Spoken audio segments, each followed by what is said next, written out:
L'Assemblée des sages ne s'est pas toujours appelée ainsi, même si peu de gens s'en souviennent. Elle fut pendant longtemps l'Assemblée des observateurs, jusqu'au début de la période trouble ayant marqué la fin de l'ère de prospérité.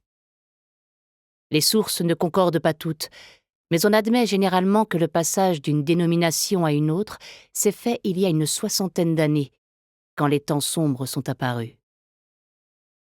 Si l'on trouve encore de vieux textes qui mentionnent cette ancienne appellation, il est par contre impossible de savoir ce qui a justifié un tel changement dans l'organisation de la République de Dort-Imlin. Nul n'a la réponse à cette question.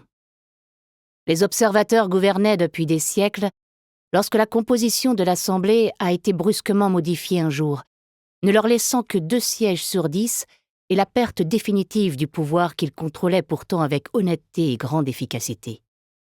Pourquoi? Comment? Sur quel ordre ou quelle décision? Les éventuels témoins qui auraient pu en parler ne se sont jamais exprimés et sont probablement tous morts aujourd'hui.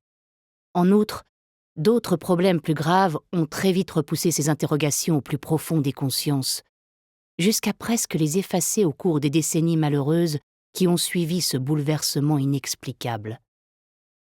Cependant, être plus précis quant aux causes et à la date exacte de cet événement presque oublié de tous pourrait permettre de résoudre une énigme plus essentielle, plus dramatique encore, et dont les implications sont subtiles. Les temps sombres ont-ils entraîné la fin de l'Assemblée des observateurs, ou sont-ils au contraire la conséquence de la création de l'Assemblée des sages?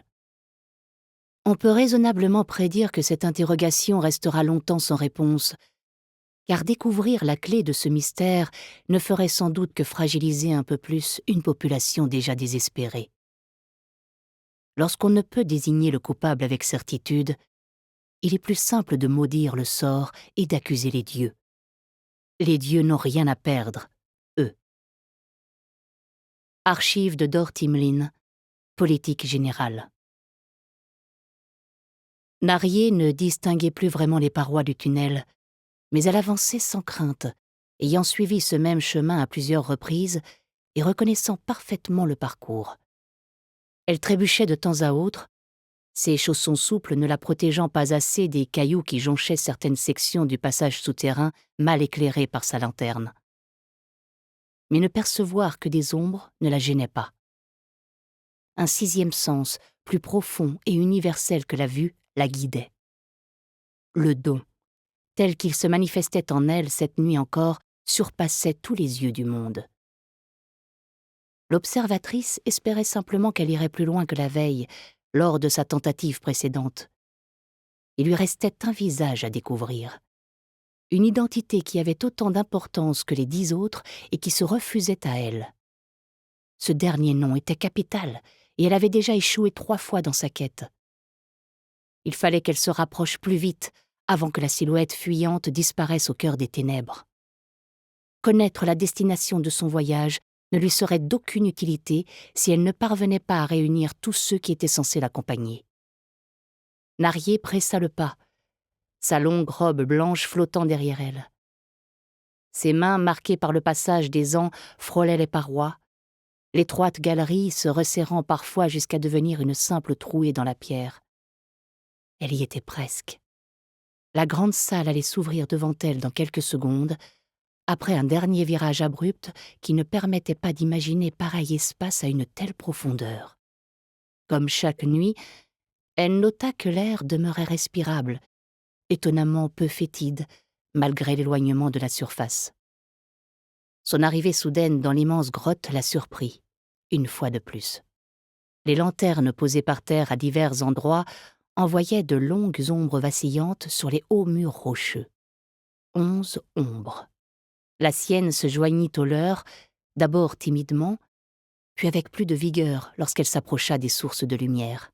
Ils se tenaient à leur place habituelle, en un vague arc de cercle, presque immobile. Aucun d'eux ne parlait, et ils se contentèrent de la fixer avec attention, suivant chacun de ses mouvements. À sa gauche, 2 des 6 membres masculins du groupe et 3 femmes. À sa droite, tous les autres. à l'exception d'un individu qui se trouvait loin devant Narier. En retrait par rapport à ses compagnons, tête baissée, il était trop reculé pour que ses traits soient visibles. Mais sa stature indiquait sans conteste qu'il s'agissait d'un homme. Il dépassait tout le monde d'au moins une tête. Narier ne perdit pas une seconde à contempler les visages les plus proches, déjà familiers. Elle aurait tout le loisir de les détailler durant leur périple. Il lui fallait ce 11e nom. Elle devait découvrir le regard de l'inconnu. Ses yeux lui diraient qui il était et où le trouver.